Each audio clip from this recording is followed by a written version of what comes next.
UP MSME policy, तो इसमें बहुत सारे बेनिफिट्स अलग अलग दिए हुए हैं। लैंड एक्विजिशन बेनिफिट, अगर आप लैंड एक्वायर करते हैं तो आपको स्टैम्प ड्यूटी वेवर मिलेगा, दैट विल बी 50%, 75% एंड 100%। नमस्कार दोस्तों, आप सभी का स्वागत है मेरे YouTube channel the IgA show में। और आज मैं हर व्यापारी के लिए एक बहुत बढ़िया वीडियो लेके आया हूँ। अगर आप मैन्युफैक्चरिंग इंडस्ट्री से हैं, एमएसएमई पॉलिसी के बारे में जानकारी लेना चाहते हैं, और अगर आप कोई सब्सिडी सरकार से लेना चाहते हैं, वो किसी भी इंडस्ट्री की हो, सारी पॉलिसी के बारे में आज हम इस वीडियो में बताएंगे। एक पूरी सीरीज लेके आ रहे हैं हम लोग सब्सिडीज के ऊपर। सब्सिडीज कौन सा डिपार्टमेंट कैसे देता है, किसको देता है, मैन्युफैक्चरिंग पे देगा, ट्रेडिंग पे देगा, इंडस्ट्री कौन कौन सी को देगा, कौन सा डिपार्टमेंट देगा, इसकी हम सारी चर्चा करेंगे इस पूरी सीरीज ऑफ वीडियो पे, जिसका हमने नाम रखा है सब्सिडीज वीडियो। और इसका पहला पार्ट हम रिकॉर्ड करने जा रहे हैं, और हमारे बीच में इंडिया के एक्सपर्ट सीए शुभी अग्रवाल मौजूद है। मैम, आपका बहुत बहुत स्वागत, धन्यवाद। थैंक यू विनीश जी। व्यापारियों को जागरूक करने के लिए, क्योंकि इंडस्ट्री गवर्नमेंट की मंशा बहुत सारी सब्सिडीज देने की है, और सरकार के पास बजट भी बहुत है जहाँ तक मेरी जानकारी है, लेकिन अवेयरनेस इतनी नहीं है कि वो किसको किस फील्ड में जाके सब्सिडीज देनी चाहिए। तो सबसे पहला प्रश्न मेरा आपसे ये है कि सब्सिडीज होती क्या क्या है, मतलब हम किसको कहते हैं subsidy. Thank you so much Vinish ji, आपने मुझे अपने कार्यक्रम में इनवाइट किया। और ये हर एमएसएमई के लिए एक इम्पॉर्टेंट चीज़ है कि वो सब्सिडी को समझे, सब्सिडीज़ क्या है।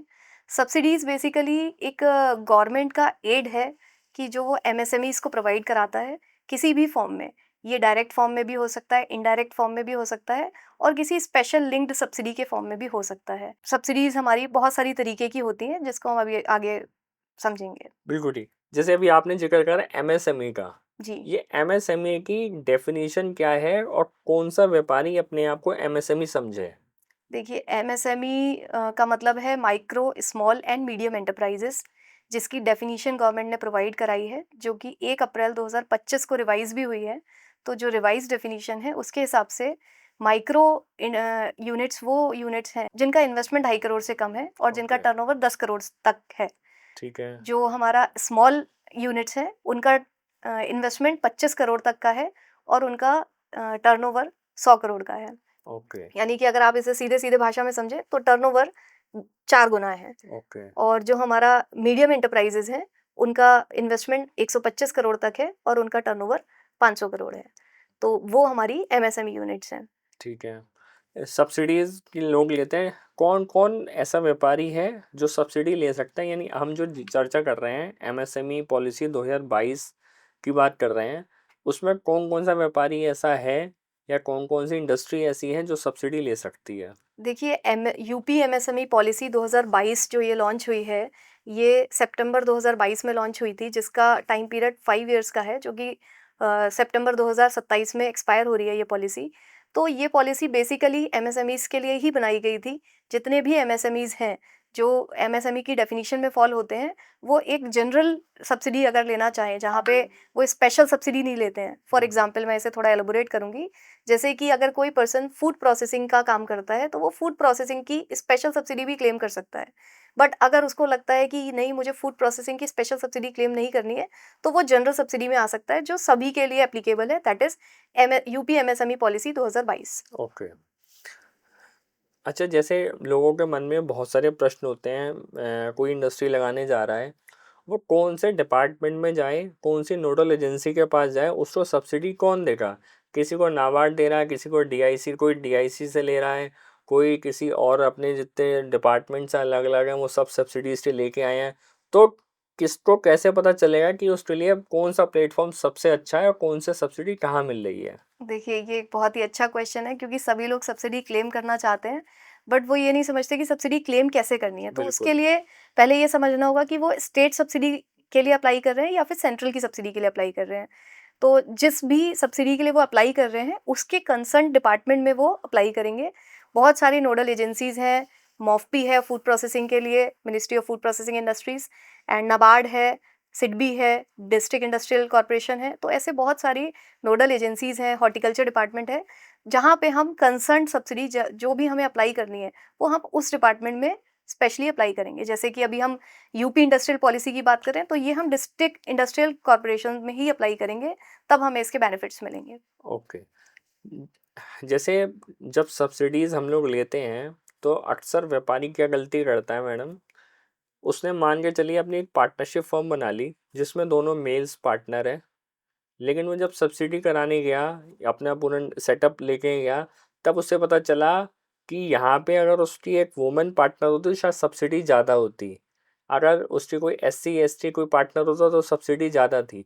क्या ऐसा भी कोई डिस्टिंग्विशमेंट करा हुआ है जिसमें अलग अलग लोगों की सब्सिडी अलग अलग है? देखिए विनीत जी, सब्सिडी जनरली लोग सब्सिडी के लिए बिजनेस नहीं करते, बिजनेस करते हैं इसलिए उन्हें सब्सिडी मिलती है, द फर्स्ट थिंग।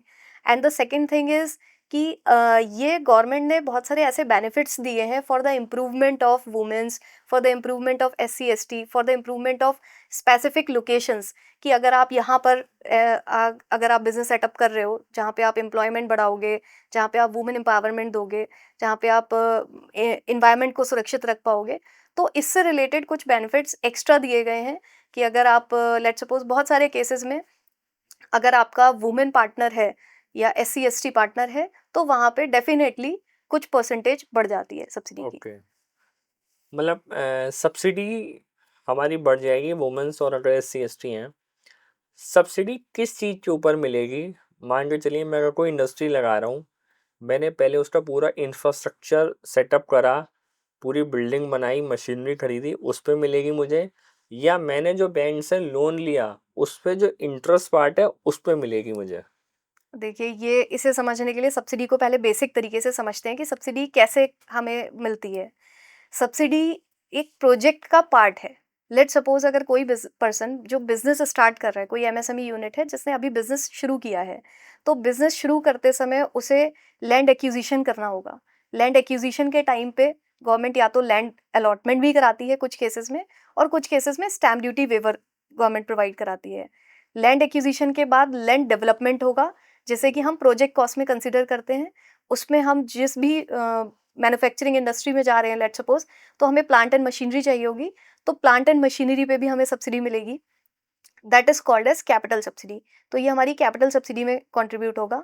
इसके बाद आता है कि अगर हमने बैंक से एक लोन लिया, तो जो हम बैंक से लोन लेते हैं that is a full project, and project includes term loan as well as CC limit. CC limit is for working capital.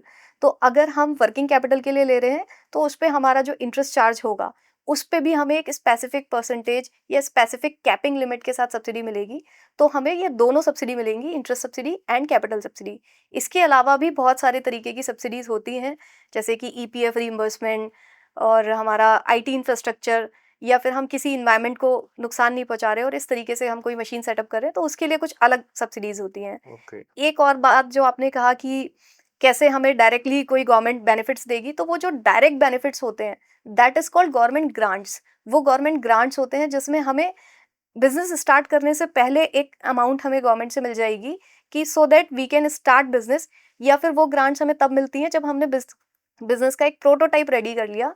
अब हम गवर्नमेंट के पास गए कि ये प्रोटोटाइप रेडी है and we want to enlarge the business, तो government जो provide कराती है that is called government grants, but we are looking for subsidies. तो सब्सिडीज प्रोजेक्ट का पार्ट है। ओके। उस प्रोजेक्ट की कॉस्ट में से वो हमें एक एड प्रोवाइड कर रहा है गवर्नमेंट, जिसे बैंक को वो गवर्नमेंट रिइंबर्स करेगा।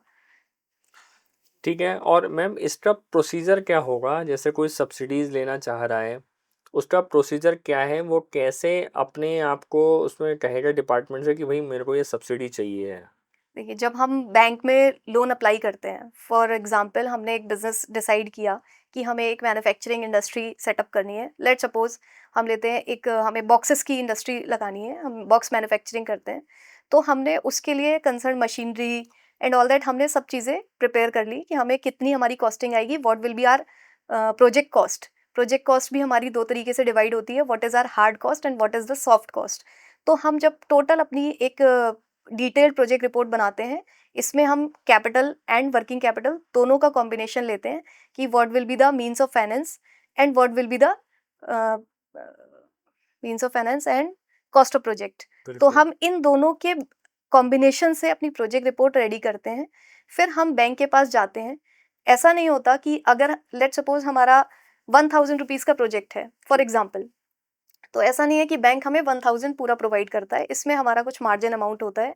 अगर वो मार्जिन अमाउंट हम सेट करते हैं कि हाँ, बैंक ने कहा कि आपको 25% टू 35% कंट्रीब्यूट करना है, तो जो हमारा पर्सन है जो इंडस्ट्री सेटअप कर रहा है, वो अपना मार्जिन मनी डिपॉजिट करेगा। एंड देन अगर उसकी सारी चीज़ें ओके होती हैं, उसकी क्रेडिबिलिटी ओके है, उसकी वाइबिलिटी ओके है प्रोजेक्ट रिपोर्ट की, तब बैंक उसको आगे मूव करेगा फर्दर। जब बैंक उसको लोन सैंक्शन कर देगा, उस सैंक्शन में आपका सब्सिडी का पोर्शन भी होगा, तो वो जो सब्सिडी का पोर्शन है, तब वो कंसर्न डिपार्टमेंट में जाएगा, यानी जिस नोडल एजेंसी से आप उसको क्लेम करना चाह रहे हैं, तो या तो वो बैंक के पोर्शन से या फिर जो भी आपका फाइनेंशियल कंसल्टेंट होगा उसके साथ आप ये बात कर सकते हैं, तो वो आपके लिए उस कंसर्न डिपार्टमेंट में उस फाइल को प्रेजेंट करेगा, उसके नीडेड जो भी डॉक्यूमेंट्स हैं वो डॉक्यूमेंटेशन कंप्लीट करेगा, एंड देन आपका सब्सिडी का पोर्शन स्टार्ट हो जाएगा। मैम जैसे अभी हमने एमएसएमई पॉलिसी की हम बात कर रहे हैं, इसमें मैक्सिमम कितनी सब्सिडी और मिल सकती है और ये किस चीज़ के ऊपर एप्लीकेबल है? मतलब एमएसएमई केवल जो हैं, चाहे वो मैन्युफैक्चरिंग कर रहा हो, चाहे वो ट्रेडिंग के ट्रेडिंग पे एप्लीकेबल है, जी ट्रेडिंग पे एप्लीकेबल। तो इसमें मैक्सिमम कितनी सब्सिडी एक क्लाइंट ले सकता है? देखिए, हम बात कर रहे हैं यूपी एमएसएमई पॉलिसी 2022 की। ठीक है, तो इसमें बहुत सारे बेनिफिट्स अलग-अलग दिए हुए हैं। First of all is land acquisition benefit. ठीक है। अगर आप लैंड एक्वायर करते हैं तो आपको स्टैम्प ड्यूटी वेवर मिलेगा। That will be 50%, 75% and 100% as the case में बी। मतलब अगर मैंने 10 लाख रुपए की लैंड ली तो 7% ड्यूटी जो मेरी लगती है लगभग 70,000 रुपए। राइट, तो वो 70,000 में 50% या तो लेस हो जाएगी या 75% या 100%। Right, right. ओके, हाँ जी। फर्स्ट पार्टी हो गया। इसके बाद? इसके बाद आती है कैपिटल सब्सिडी। ठीक है, तो कैपिटल सब्सिडी में आपका land development and plant and machinery include होगा, जो भी आप बिल्डिंग इंफ्रास्ट्रक्चर बना रहे हैं। लैंड की कॉस्ट इसमें इंक्लूड नहीं होती है, बट डेवलपमेंट की कॉस्ट इंक्लूड होगी एंड प्लांट एंड मशीनरी। अगर आपकी वो एग्जाम्पल हमने 20 लाख रुपए प्लांट मशीनरी और डेवलपमेंट में सारे लगा दिए तो उसमें कितनी सब्सिडी मिलेगी? इसमें अप टू 50%, ओके, 50%। 50%। और इसकी कैपिंग लिमिट है 4 करोड़, यानी कि अगर आप अच्छा, लेट सपोज आप 8 करोड़ की प्लांट एंड मशीनरी सेटअप कर रहे हैं, तो ओके, इसमें अप टू 4 करोड़ की आपको सब्सिडी सब्सिडी मिल मिल जाएगी। सकती है। ओके, मतलब 50% तक की हाँ सरकार चाह रही है आप बिजनेस करें, जी। बड़ी बड़ी इंडस्ट्री लगाएं ये यहाँ पे कैपिटल यूपी में। सब्सिडी भी आपको 2 पोर्शन में मिलेगी, ये 2 इंस्टॉलमेंट में मिलती है, first installment and second installment. तो ओके, जो इसकी सेकंड इंस्टॉलमेंट होती है वो आफ्टर द 50% ऑफ प्रोडक्शन जब आपका स्टार्ट हो जाएगा, उसके बाद बैंक रिलीज बैंक करेगी, रिलीज। गवर्नमेंट रिलीज करेगी उसके बाद तो सेकंड। ये हमारी हो गई पहला प्रॉपर्टी जब लैंड खरीदी उसकी स्टैम्प ड्यूटी की हो गई, दूसरी हमने डेवलप कर लिया, इंफ्रास्ट्रक्चर कैपिटल। बना लिया, उसकी कैपिटल की हो गई। इसके बाद हमारा बिजनेस जब शुरू हो गया, हमने बैंक से लोन ले लिया, तो उस पर भी कोई सब्सिडी है? हाँ, अगर आपने वर्किंग कैपिटल ली है ठीक तो है, भी आपको इंटरेस्ट सब्सिडी भी मिलेगी, या टर्म अच्छा, लोन पे भी जो आप इंटरेस्ट पे कर रहे हो। एक हो गया टर्म लोन का basic amount, basic principal. Principal, हाँ, that is the capital subsidy, बिल्कुल। That will fall under capital subsidy. But इसका जो इंटरेस्ट है उस पे भी आपको सब्सिडी मिलेगी। इंटरेस्ट पे 50% ऑफ इंटरेस्ट, बट इसकी maximum capping limit 25 lakh rupees है। ओके, तो ये आपको 5 इंस्टॉलमेंट में मिलेगी। लेट सपोज आपने इस साल का पूरा इंटरेस्ट गवर्नमेंट को, बैंक को पे कर दिया, उसके बाद ये सब्सिडी आपके अकाउंट में क्रेडिट होगी। यानी मोटा मोटा अगर मैं बात करूँ 50% तक की सब्सिडी गवर्नमेंट देने को तैयार बैठी है। आप अपना सेटअप लाएं, एमएसएमई पॉलिसी में करें जी और इसमें करें। तो आपने देखा कि UP government policy, UP MSME policy में इतनी सारी ग्रांट्स अवेलेबल हैं। वो चाहते हैं कि जितने भी एंटरप्रेन्योर्स हैं, जितने नए बिजनेसमैन हैं, जितने भी यूथ हैं, वो अपने प्लांट्स लगाएं, अपना इंफ्रास्ट्रक्चर रेडी करें और गवर्नमेंट से सब्सिडी क्लेम करें। सब्सिडी क्लेम करने के लिए और कोई मूल मंत्र आप देना चाहेंगे, या कोई अगर मान के चलिए हमारा दर्शक आपसे सलाह मशवरा लेना चाहे तो क्या आपसे ले सकता है? जी, बिल्कुल ले सकता है। आप किसी भी फाइनेंशियल कंसल्टेंट से, चाहे मैं ही क्यों ना हूँ, आप सब्सिडी के लिए बात कर सकते हैं। पहले उसकी पूरी जानकारी आप लीजिए, फिर आप उसे अपने बिज़नेस में वो कैसे एप्लीकेबल होगा, इसको समझिए। क्योंकि सब्सिडीज़ के केस में जनरली लोगों को ऐसा लगता है कि हम सब्सिडी के लिए बिज़नेस कर लें, बट ऐसा नहीं होता। अगर आप कोई बिज़नेस सेटअप कर रहे हैं और फिर आपको उसमें कोई सब्सिडी मिलती है, तब आप उसे क्लेम कर पाएँगे ईज़िली। बैंक भी वायबिलिटी चेक करती है, बैंक भी बिल्कुल, ऐसे ही किसी को भी लोन या किसी को भी ऐसे ही कोई नहीं, भी अमाउंट नहीं देती है, क्योंकि लोग जनरली इसका मिसयूज़ करना चाहते हैं कि हमें सब्सिडी मिल जाएगी और हम ये प्रोजेक्ट लगा लें। बट बिल्कुल। That is a wrong thing. अगर आप कोई प्रोजेक्ट लगा रहे हैं, तो आप गवर्नमेंट से उसमें एड के लिए उम्मीद कर सकते हैं, तो आपको ये डेफ़िनिटली मिलेगी और गवर्नमेंट बहुत प्रोत्साहित कर रही है। अभी एक स्कीम के बारे में मैं और बताना चाहूँगी।